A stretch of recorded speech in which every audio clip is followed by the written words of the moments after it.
Hello everybody. Physics EDU channel में आप सभी का हार्दिक स्वागत है। आज हम लोग देखेंगे एप्लीकेशंस ऑफ गॉस लॉ। तो फर्स्ट एप्लीकेशन इनका देखते हैं, electric field intensity due to line charge. तो ड्रॉ करते हैं। सबसे पहले एक लाइन चार्ज लेते हैं। यहाँ पर यह आपका हो गया line charge. Consider a long thin infinitely long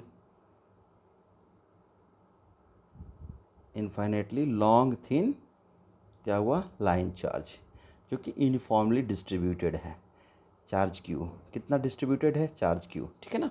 charge Q इस पर, जैसे कि लेंथ कितना है, suppose date L length infinitely.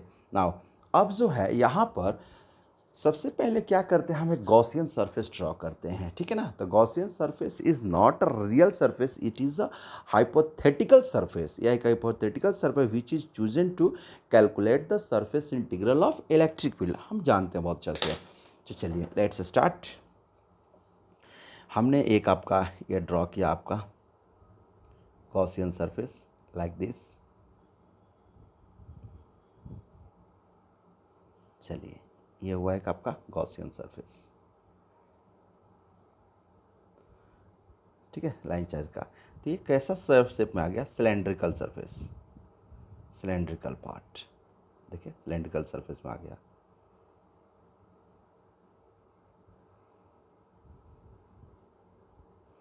Board exam में आप फिगर को अच्छा से ड्रॉ करना, क्योंकि फिगर में बहुत अच्छे मार्क्स मिलते हैं, ठीक है ना। ये रहा आपका।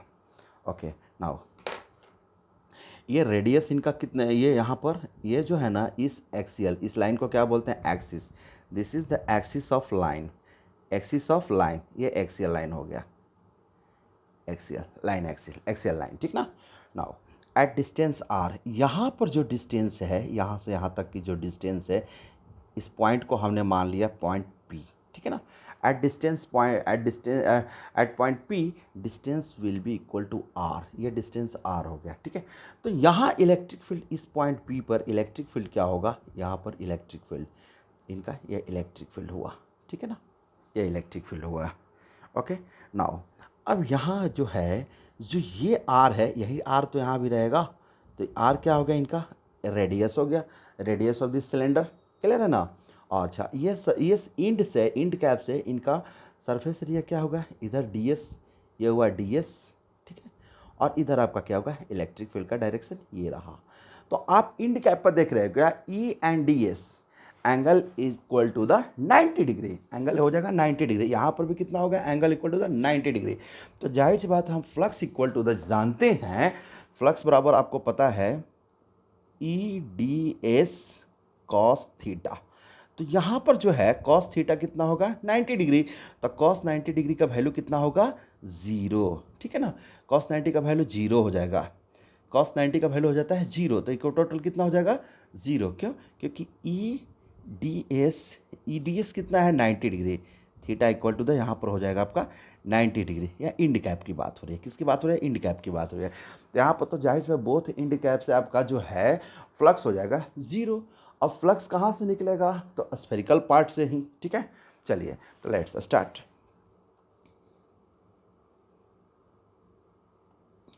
Total electric flux through cylinder equal to the हो जाएगा, total electric flux through cylinder equal to the कितना हो जाएगा, φ1, φ1 को आप मान लो electric flux through both end cap of a cylinder, ठीक है, प्लस कितना हो जाएगा, electric flux through spherical part,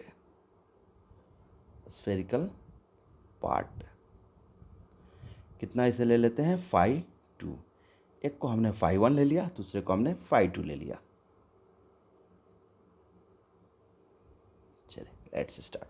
अब हमें पता है फाई 1 इक्वल टू द 0 आया है नाउ, तो electric flux phi E equal to the हो जाएगा ई डी एस, यहाँ हो जाएगा cos 0 degree, E D S cos 0 degree.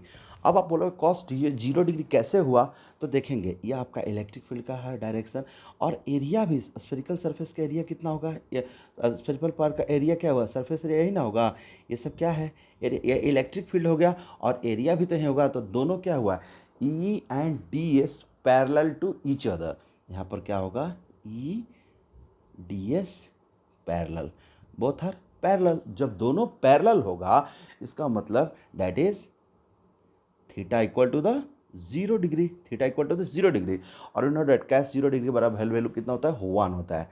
तो इधर हो जाएगा ई बाहर आ गया, क्यों, क्योंकि ई तो आपका कांस्टेंट होगा, electric field each and every point will be same, that is constant. और सरफेस ये D S, surface integral of कितना हो जाएगा एस, तो E into S, S surface area of spherical part कितना हो जाएगा, तो 2 पाई आर, यानी 2 पाई आर ये हो गया, ठीक है ना, सरकमफेरेंस ऑफ सर्कल, और एल लेंथ कितना है, एल है, 2 पाई आर एल, ये लेंथ हो गया एल, एल मान लो इसे आप यहाँ तक यहाँ तक सिलेंडर का, ठीक है, एल हो गया 2 पाई आर एल। तो आपके पास ये हम इक्वेशन लेते हैं first now, according to Gauss law, according to Gauss law कितना हो जाएगा, फाई ई, गॉस लॉ बराबर होता है क्यू बाई एप्सिलॉन नॉट, ठीक है, now Q by epsilon nought we know that. अब हम जानते हैं linear charge density, linear charge density, linear charge density एक छोटा टर्म है जो कि पहले भी हम लोग पढ़ चुके हैं, जिसको कि हम डिनोट करते हैं लैम्डा से, लैम्डा। तो लैम्डा इक्वल टू द, क्योंकि ये जो लाइन चार्ज है यूनिफॉर्मली डिस्ट्रीब्यूटेड है, ठीक है ना, तो लैम्डा बराबर चार्ज पर unit length, so charge equal to the हो जाएगा लैम्डा एल। सो यहाँ क्या लिख देंगे, lambda L divided by epsilon nought, second equation. Using 1 and 2 we get E into 2 pi r l equal to the lambda L divided by epsilon nought, कर देंगे आराम से।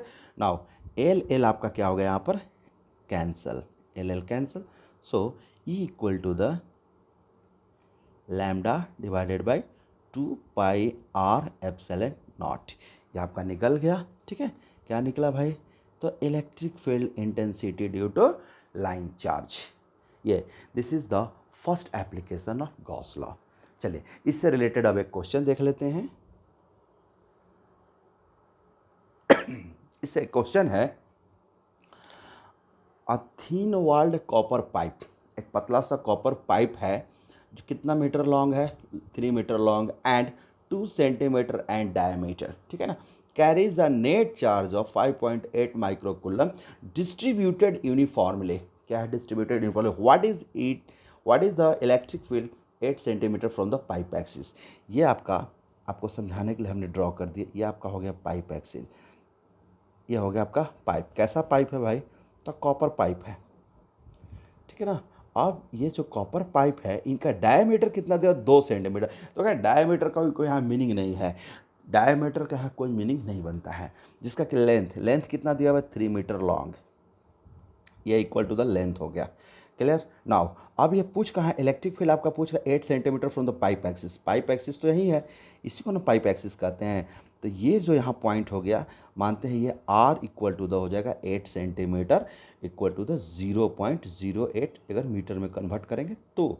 तब यहाँ पर इस पॉइंट पर पूछ रहा है कि बताइए कि इलेक्ट्रिक फील्ड यहाँ क्या होगा, यही क्वेश्चन है, क्लियर। चार्ज कितना है, टोटल चार्ज कितना है, तो यहाँ पर चार्ज आपका दिया हुआ है यूनिफॉर्मली डिस्ट्रीब्यूटेड क्यू बराबर दिया हुआ है 5.8 माइक्रो कूलम, ठीक है। तो सबसे पहले हम जानते हैं इलेक्ट्रिक फील्ड ई बराबर हो जाता है क्या, लैम्डा भी जस्ट पढ़े हैं 2 पाई आर एप्सिलॉन नॉट। तो बच्चों लीनियर चार्ज डेंसिटी तो यहाँ दिया नहीं है, तो हम क्या करेंगे, we know that lambda equal to the होता है चार्ज पर यूनिट लेंथ। तो चार्ज कितना दिया हुआ है, तो 5 × 8 × 10⁻⁻⁶, क्योंकि क्या माइक्रो है, डिवाइडेड बाई लेंथ कितना है 3 मीटर, डिवाइडेड बाई 3, ठीक है। तो ये लैम्डा हो गया, लैम्डा निकाल लेंगे। नाउ अब एक तो चीज़ तो हो गया लैम्डा, और हम जानते हैं 1/4πε0 इक्वल टू द 9 इंटू 10⁻, ये मुझे आप लोग को पता है। नाउ अगर मल्टीप्लाइड बाई 2 से मल्टीप्लाइड करें बोथ साइड तो कितना हो जाएगा, यहाँ कितना हो जाएगा 2, यानी 1/2πε0 इक्वल टू द 18 इंटू 10⁻, कितना लिखेंगे 9 to 18 to 10⁻9। ये आपको हमने समझाने के लिए ये चीज़ दिया हुआ है, there is no necessity to write, ठीक है ना। 1/2πε0 को लिखाने के ये चीज़ हमने लिख दिया, ये होगा ओके। नाउ तब इक्वल टू द लैम्डा का वैल्यू आया है 5.8 इंटू 10⁻6 डिवाइडेड बाई यहाँ हो जाएगा 3। क्लियर है ना। अब आर बराबर कितना लिखा गया आप, तो 0.08, ठीक है ना। अब ना 1/2πε0 को क्या लिख सकते हो 18 इंटू, यानी इंटू 18 इंटू 10⁻9 इतना लिखोगे। अब आप बच्चों इसको सॉल्व करते हो तो फाइनल आप कितना पाओगे, ठीक है। वीडियो थोड़ा लेंदी हो जाए लेकिन आप सॉल्व करना, इजी वे में आप सॉल्व कर लोगे तो आपका आंसर कितना आ जाएगा 4.3 इंटू 10⁻5 न्यूटन पर कूलम। यही आपका आ जाएगा इलेक्ट्रिक फील्ड, ठीक है। This is your answer. अगर नहीं आया तो कमेंट बॉक्स में आप कमेंट करेंगे कि सर हमारा आंसर नहीं आएगा, हम देखकर फिर से सॉल्व कर देंगे। Okay, thank you for watching this video.